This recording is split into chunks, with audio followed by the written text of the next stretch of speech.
काही चवी या चव नसतात तर बालपणीची आठवण असते। माझ्या मम्मीच्या लहानपणी पावसात भिजून घरी आल्यानंतर त्यांची आई म्हणजे माझी आजी त्यांच्यासाठी आवर्जून हुलग्याचं सूप बनवायची। गरमागरम सूप प्यायलं की अंगात ऊब यायची आणि आईच्या हातची माया मनाला जाणवायची। इतक्या वर्षांनी मम्मीला पुन्हा तेच सूप प्यावंसं वाटलं म्हणून तिच्यासाठी मी हे कुळिथाचं सूप तिच्याच गायडन्सनी बनवत आहे। एक वाटी कुळीथ घेतलेले होते तर ते मंद गॅसवर आपल्याला छान थोडेसे लालसर होईपर्यंत भाजून घ्यायचे आहे। त्याच्यानंतर थंड झाल्यानंतर मिक्सरमधून आपल्याला बारीक करायचे आणि चाळणीने चाळून घ्यायचं आहे ते पीठ।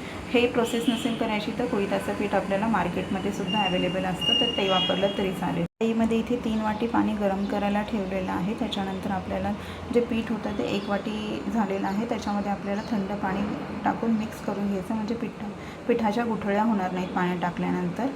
तर हे पूर्ण मिक्स करून घ्यायचं। त्याच्यानंतर गरम पाण्यामध्ये थोडंसं चवीनुसार मीठ टाकायचं आहे आणि आपल्याला ते 30 स्लरी त्याच्यामध्ये सोडून घ्यायची हळूहळू करून। 1 वाटी पिठासाठी मला टोटल 7 वाटी पाणी लागलेलं आहे।